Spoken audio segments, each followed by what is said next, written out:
Oi, gente. Antes da gente começar esse bate-papo com o professor Ayrton sobre a Amazônia, se inscreve aí no canal, clica no sininho para receber a notificação de quando a gente publicar um vídeo novo. Já já vamos começar uma conversa interessante sobre a Amazônia.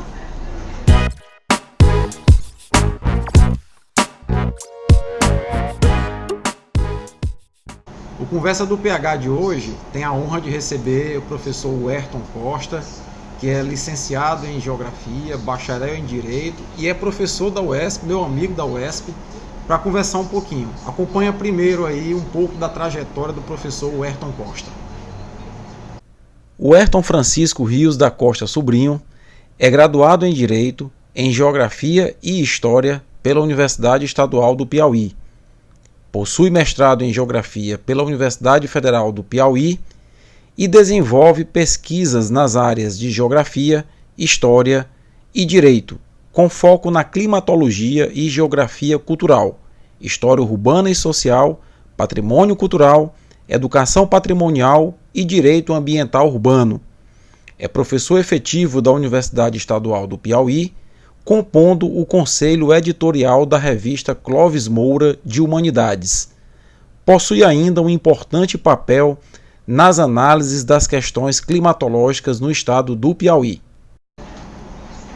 A discussão hoje é sobre a situação da Amazônia. E eu convidei o Ayrton porque, além de geógrafo, tem uma expertise muito grande em climatologia. E o Ayrton, a ideia, como eu sou biólogo e você é geógrafo, que nós possamos tentar unir conceitos da biologia e da geografia para entender um pouco melhor a dinâmica do que está acontecendo na Amazônia. Do ponto de vista diplomático, há uma crise estabelecida. Essa crise ela se inicia principalmente na medida em que o governo não aceitou dados preliminares do INPE, que é um instituto de referência mundial na área, dirigido à época pelo professor Ricardo Galvão, que também é uma pessoa extremamente respeitada no cenário científico mundial, e aquilo gerou um primeiro ponto de ruptura.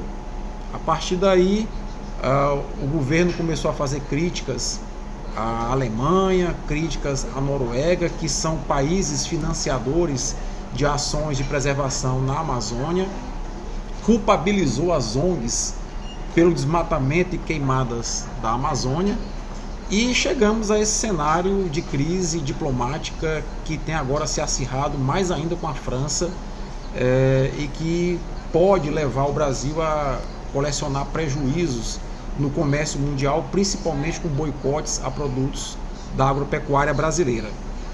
Nós da biologia temos uma concepção de relação à conservação ambiental, mais precisamente focada na Amazônia, no nosso cerrado aqui no Piauí, de que o ciclo biogeoquímico do carbono, né?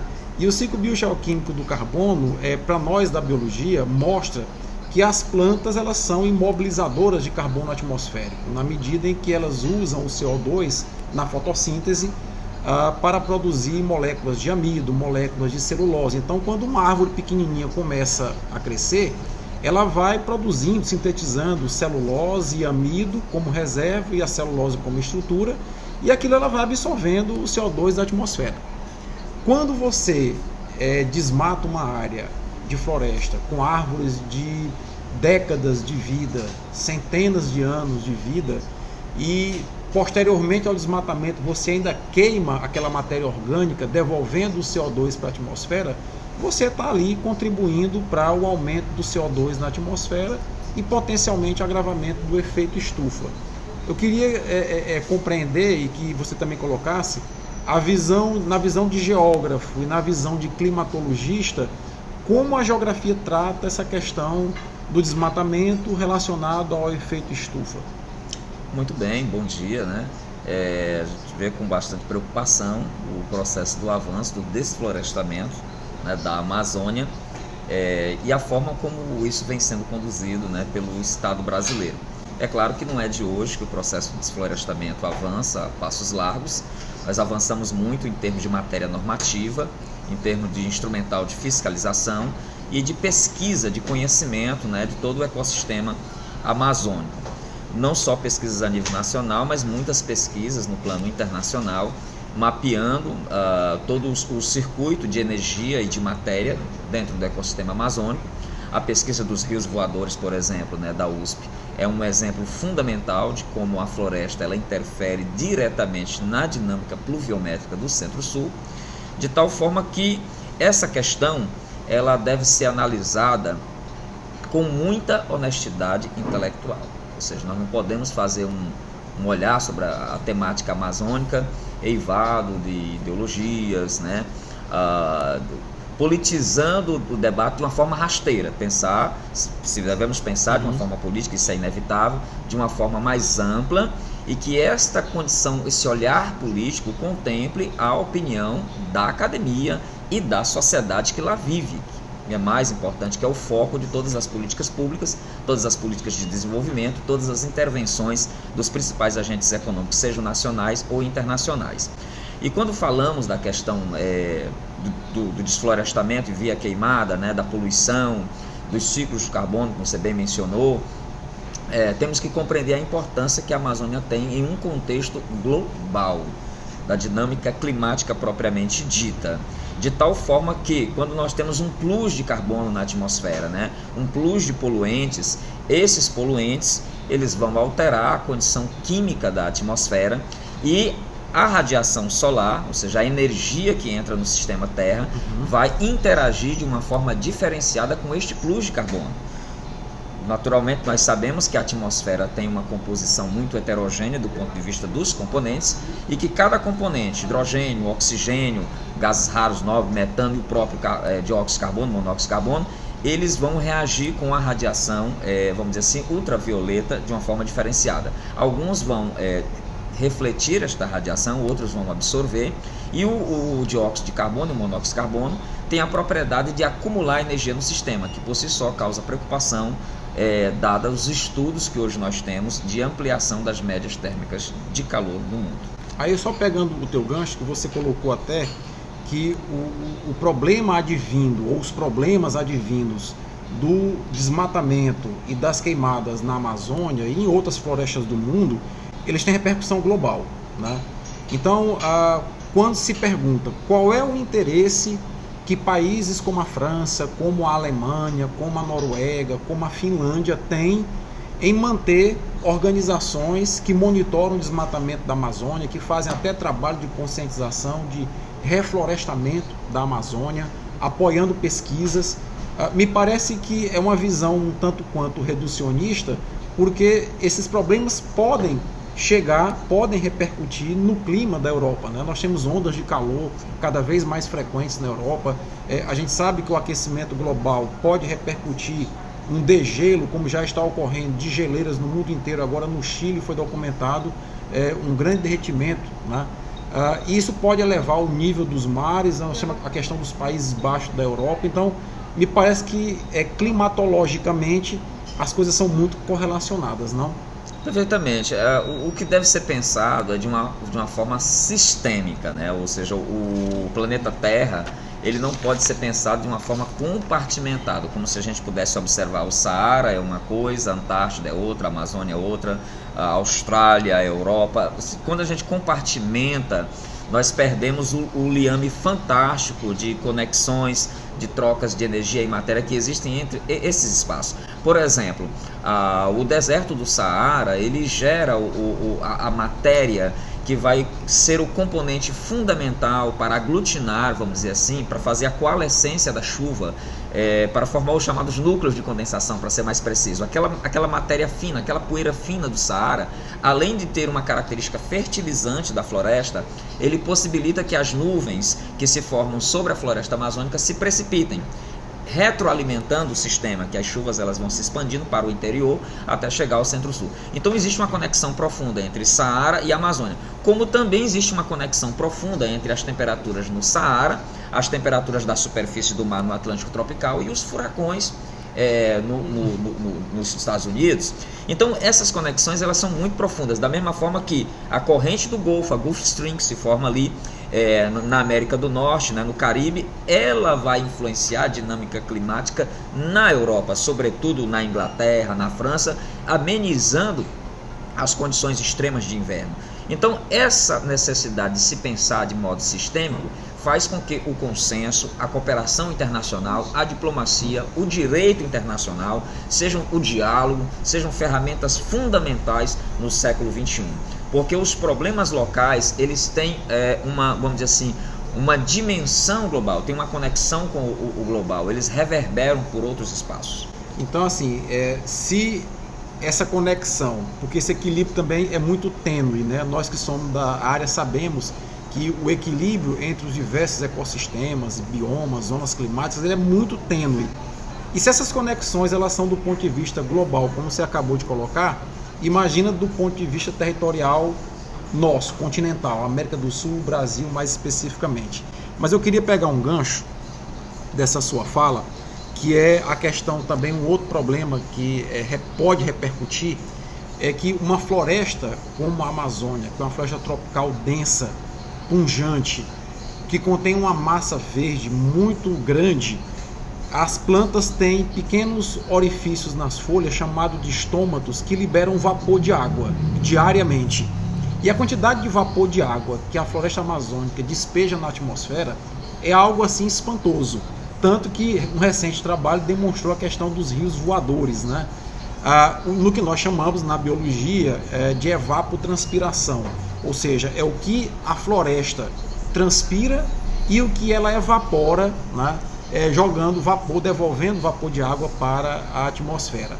Então, qual seria, do ponto de vista climatológico, mais especificamente do ponto de vista do ciclo das chuvas, o ciclo pluviométrico, a repercussão que um grande desmatamento na Amazônia poderia trazer para a região norte, centro-oeste e sudeste, né? Eu lembro até que o Carlos Nobre andou tocando num ponto que o desmatamento da Amazônia está chegando num ponto de inflexão, né? Num ponto quase sem retorno, e que é necessário que a gente tome cuidado com isso. Eu queria que você, na visão da geografia, da climatologia, externasse para a gente qual seria esse possível impacto nos rios voadores de uma aceleração no desmatamento da Amazônia. Muito bem, né? Do ponto de vista da climatologia, existe uma esquematização extremamente didática e, vamos dizer assim, bem abrangente, esclarecedora, do papel da Amazônia na dinâmica pluviométrica, climática de modo geral, no Brasil.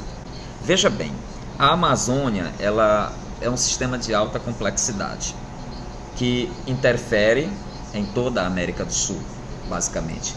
Se nós imaginarmos que toda a umidade que existe, ela é deslocada, a totalidade da umidade é deslocada do oceano para as áreas continentais a partir de um mecanismo chamado de circulação atmosférica. Por diferença de gradiente de pressão atmosférica, a umidade do oceano segue para as áreas continentais. E de tal forma que no Brasil nós temos massas atlânticas, tropicais, massas atlânticas polares, que interferem no ciclo da chuva. Geralmente, as massas que não se formam nos oceanos, elas são secas. Por exemplo, o Saara tem massas secas, a Sibéria tem massas secas, a América do Norte. Mas nós temos uma massa continental. Esse é o ponto fundamental do papel da Amazônia. No coração da Amazônia, no extremo ocidente amazônico, nós temos uma massa chamada massa equatorial continental. Se nós pensássemos apenas em termos territoriais, desconsiderando a floresta e o seu papel, nós teríamos uma massa seca, a exemplo da tropical continental, que provoca uma condição de baixa umidade no Brasil central, na região pantaneira, Mato Grosso do Sul, Goiás. Porém, a equatorial amazônica, em função da presença da floresta, em função desse plus de umidade, dessa incrível evapotranspiração, ela cria uma condição barométrica, uma condição de pressão, uma condição de umidade, uma condição de circulação própria. Então nós podemos dizer que ela influencia o direcionamento da corrente atmosférica do ar, que junto com o ar, o direcionamento da umidade, e faz o transporte desta umidade para áreas que tradicionalmente não teriam chuva em determinada época do ano. Então ela cria uma condição estacional, ela cria uma sazonalidade própria. Então a Amazônia ela é fundamental, a condição da presença da floresta, porque ela reorienta, ela vetoriza uma massa de ar, ela direciona uma massa de ar, fazendo o transporte de umidade do ocidente amazônico para o nordeste, para a franja ocidental do Nordeste e para o Centro-Sul. De tal forma que as chuvas que caem no Piauí, as chuvas que caem no Maranhão, na parte oriental do Maranhão, as chuvas que caem no Centro-Oeste, principalmente, né, na parte sul do Centro-Oeste e no Sudeste, dependem da Amazônia. Então, e se a gente ainda associa isso à hidrografia da Amazônia, que também é muito pungente, né, colaborando para essa evaporação também, e aí a gente chega no outro ponto, que é um ponto crítico. Os estudos mais recentes apontam, porque a floresta também, do ponto de vista biológico e geográfico, ela tem um papel de preservar a nascente de rios, né? As raízes das plantas protegem as nascentes de rio, folhas que caem, e um estudo recente que eu li aponta para o fato de que existe nada mais, nada menos que 1.800 nascentes de rios e riachos perenes da Amazônia em ameaça por conta do desmatamento. Então isso é uma outra preocupação também que a gente tem, porque a Amazônia por si só, com alguma variação estatística, ela tem cerca de 1/5 da água doce do mundo, ela concentra 1/5 da água doce do mundo, né? Então esse é um outro problema que o desmatamento da Amazônia poderia acarretar. Exatamente, né? A Amazônia, ela tem uma representatividade em termos de recursos hídricos, de água potável, de água de qualidade, em termos percentuais, extraordinário. Por si só, a gente pode avaliar e analisar a Amazônia por N vertentes. O banco de germoplasma, né, a biodiversidade, os recursos minerais, os aspectos patrimoniais e culturais, que isso é indiscutível, e a água. A água, recurso estratégico do século XXI.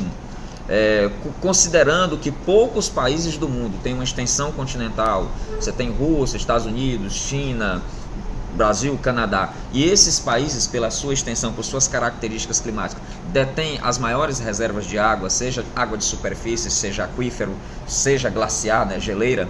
O papel da Amazônia, no futuro próximo, vai ser extraordinário, por todos esses motivos que eu elenquei.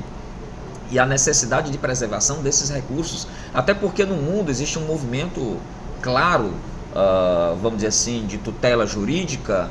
O Brasil avançou muito nesse sentido, com a criação da ANA e de uma legislação própria, né, para os recursos hídricos, mas também de apropriação desses recursos hídricos por grandes grupos corporativos que já percebem que a água será o ativo do futuro. Isso. Tão valioso ou mais valioso que o petróleo. Isso. Ok? Então daí a necessidade de estarmos vigilantes nesse sentido, a necessidade de pensar estrategicamente, pensar a longo prazo, e aí entra o papel do Estado, que é fundamental nesse momento, de ter a compreensão, de ter a sensibilidade, o zelo, né, e a atitude política de proteger esse recurso, que é fundamental para as futuras gerações. E a água, como bem diz a nossa legislação, ele é bem comum, mas é bem que tem valor econômico.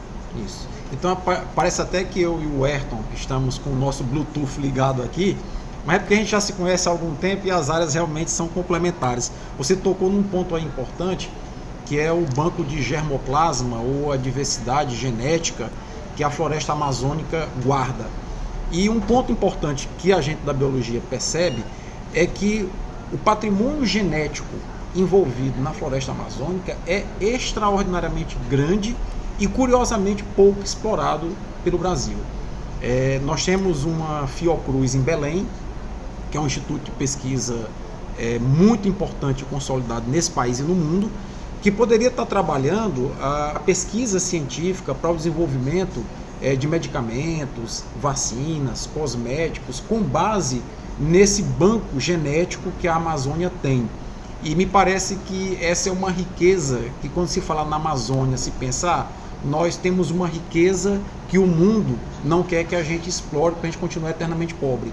Me parece que essa é uma visão atual que está sendo, está se tentando plantar, né? Mas penso eu que um dos recursos que a Amazônia poderia lançar mão para poder dar uma devolutiva à sociedade brasileira em termos de produção de riqueza seria a pesquisa científica para o desenvolvimento de medicamentos para mal de Parkinson, Alzheimer, câncer, antibióticos, porque na floresta tem princípios ativos de plantas que não foram descobertos ainda. Muitos estão em fase de pesquisa. Tem veneno de anfíbios, veneno de artrópodos que contém princípios ativos valiosíssimos né? E a gente fica tateando porque não consegue mudar a nossa matriz de investimento, e quando pensa na Amazônia, pensa basicamente em extrativismo vegetal e mineral, né? Então eu queria que você falasse um pouquinho dessa visão desenvolvimentista para a Amazônia, as possibilidades que a gente poderia ver na floresta para gerar riqueza para o país e para a sua gente. Bem, em plena era da economia do conhecimento, nós não podemos andar em círculos. O Brasil começou, a gente pode dizer assim, dentro de uma perspectiva de economia agroexportadora. Século XXI está aqui e continuamos com a mesma toada. Ou seja, em que pese o papel estratégico da produção de alimentos, da produção de commodities vegetais, da necessidade do Brasil de ser um grande fornecedor desses insumos para as economias do norte, nós temos que aproveitar mais o nosso potencial. E não é o potencial extensivo, esse potencial de plantar além da linha do horizonte, né? Esse quantitativo, mas mesmo dentro da agricultura nós temos a pesquisa da Embrapa, que é um centro de excelência. Perfeito. Que produz cultivares, que produz matrizes de alta produtividade, de alto rendimento, sem as polêmicas, né, que pululam hoje o mundo científico do campo da bioética, mas muita pesquisa de qualidade, e uma pesquisa que ela tem um amparo na realidade do produtor. E muitas dessas pesquisas têm como fulcro os saberes tradicionais. Nós estamos desprezando um potencial extraordinário das sementes crioulas. Ou seja, o mundo segue uma tendência hoje de valorizar esses cultivos, esses saberes, e o Brasil está nivelando por baixo um potencial que ele tem. Então, quando se pensa na floresta, se ater a fogo a milhares de hectares de floresta, quanto não se perdeu de potencial ali? Às vezes, lá na entomologia, às vezes um coleóptero daquele pode ter, como você bem mencionou, um besouro, pode ter um princípio ativo que vai curar uma doença degenerativa. Aquele matinho do lado desprezível, aquele arbusto, aquela erva que aparentemente não tem nenhum valor econômico, ela pode conter alguma substância curativa, terapêutica. E nós temos hoje centros, você mencionou muito bem a Fiocruz, que é uma entidade, uma instituição que tem um know-how incrível no campo da produção de vacinas, no campo da produção de medicamentos esses focados na dinâmica tropical, que o mundo demanda. Já acabou aquele discurso de dizer que a Fiocruz produz medicação só para a realidade do país pobre. Ou seja, o mundo hoje globalizado, as pessoas estão transitando em ambientes diferenciados. E nós padecemos, apesar dos esforços da OMS, de alternativas viáveis, confiáveis, de combate a possíveis epidemias, por que não dizer pandemias. E essas instituições de pesquisa que analisam esses vetores transmissores localizados, são essas pesquisas que dão a garantia, inclusive utilizando esses saberes de índio, saberes de caboclo, que nós teremos um respaldo e uma resposta rápida a condições dessas, condições de risco epidemiológico. Então o potencial da floresta é imenso e nós precisamos usar o nosso capital humano, o potencial de nossas academias, investir, porque essa é uma tendência mundial. Se nós continuarmos apenas nesta toada de produzir grãos in natura, sequer beneficiados, de produzir carne crua, sequer beneficiada, não agregando valor à nossa produção e, vamos dizer assim, e depredando a floresta, partindo para essa lógica eternamente degenerativa, o que será do futuro? A gente tem que ter, como se diz, um planejamento estratégico para pensar na floresta hoje e amanhã, para que haja sustentabilidade social, ecológica, mas sobretudo econômica. Eu até vou recomendar aos inscritos do canal que acesse aqui o card com um vídeo que eu coloquei algumas semanas atrás, o exemplo da China. A China, quando sai da revolução de Mao Tse Tung, com a morte do Mao Tse Tung, o Deng Xiaoping implantou núcleos, né, de capital de economia de mercado lá. E começou um lento processo de modernização da China. E eu coloquei agora aqui recentemente, a China começou a importar muito alimento, porque eles estão concentrando sua matriz econômica basicamente na produção de tecnologia, que agrega muito mais valor. E o Brasil está na lógica contrária, está desmatando extensas áreas para produzir grãos, gerando commodities que concentram mais renda ainda na mão do grande latifundiário, em detrimento de um patrimônio genético, de um patrimônio mineral, e esse é o ponto que eu queria entrar agora.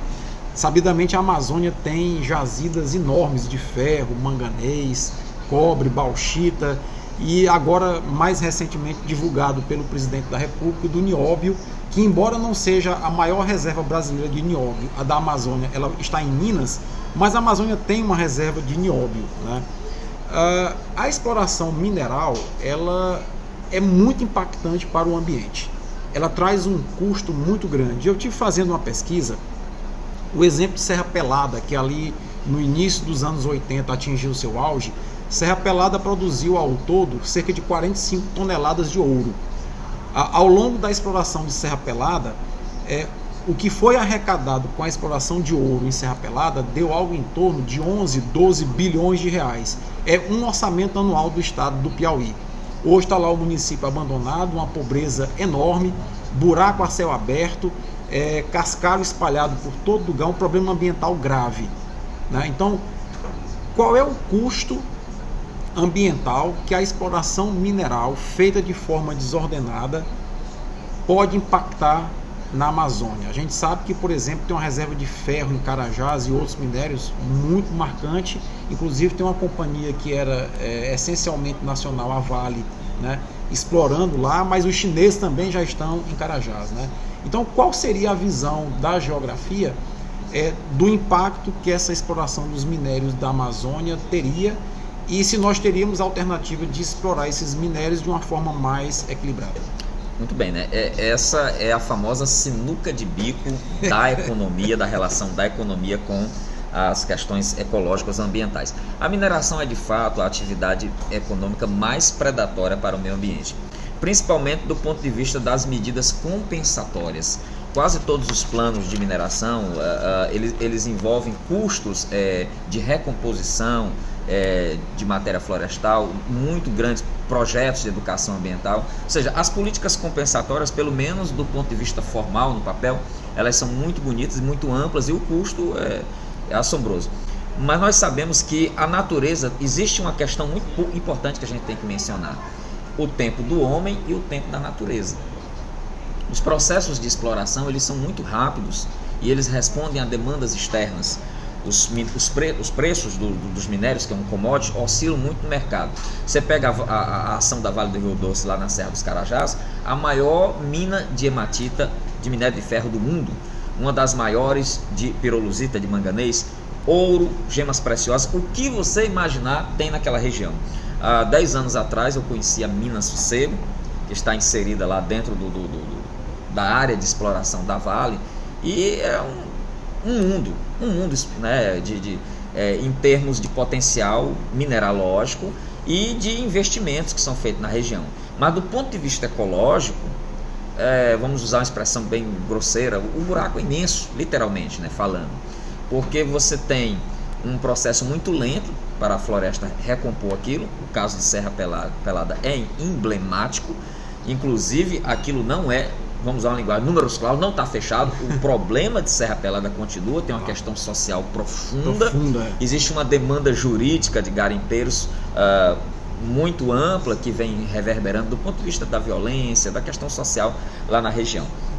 Mas o dano da extração mineral, ele é contundente, e no Brasil se tornou uma pauta de ampla discussão, não apenas pelo dano, mas pelo modus facienti, como a extração mineral está sendo feita, como está sendo construída a logística dessa extração mineral, né? E principalmente no que diz respeito à questão da segurança das instalações, né? E os danos que têm sido provocados, a exemplo dos famosos episódios de Mariana e de Brumadinho.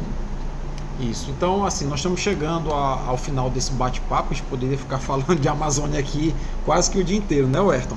Mas a gente também não quer se estender muito, é mais uma discussão que eu queria colocar para vocês. Inclusive, Ayrton, nos próximos vídeos nossos, nós vamos ter também uma entrevista com uma índia Guajajara, que vai falar um pouquinho a respeito da demarcação das terras indígenas, que é um outro ponto nevrálgico que o atual governo está colocando, porque a gente sabe que em boa parte das reservas indígenas há jazidas minerais, né? Então o governo quer rever essa demarcação de terras indígenas exatamente para abrir espaço para essa exploração. E isso é uma questão muito polêmica que nós vamos ter que abordar e tratar com maturidade, né? Exatamente. Então eu queria abrir o espaço para você finalizar aqui agradecendo a deferência de você estar aqui conosco, né? Abrindo esse quadro que é o Café Conversa do PH, e agradecer à Livraria Anchieta que cedeu esse espaço para a gente junto aqui com o Café Show. Eu já tomei um café aqui, comi um beiju com manteiga, né? O povo chama tapioca, aqui nós chamamos de beiju, certo? E eu queria abrir o espaço para que você pudesse fazer as suas considerações finais para os nossos inscritos do canal. Bem, primeiramente agradecer o convite, né, para a abertura deste canal, deste programa. Nós estamos na Universidade Estadual do Piauí à disposição com a nossa pesquisa em torno da questão climatológica no estado do Piauí e também no ensino de climatologia. É um trabalho que a gente faz com muito gosto, né? Até porque nós vivemos numa era em que há uma discussão, vamos dizer, um tanto superficial em relação aos fenômenos meteorológicos e climáticos. E a ciência tem um papel estratégico para empoderar as pessoas, e ela atua de modo preventivo para gerar conforto, qualidade de vida, evitando possíveis desastres naturais. A gente agradece muito pelo convite e estamos sempre à disposição. É isso, gente, por aqui a gente vai ficando e até o próximo sábado com um outro quadro, um outro entrevistado aqui no quadro Café Conversa do PH. Forte abraço a todos.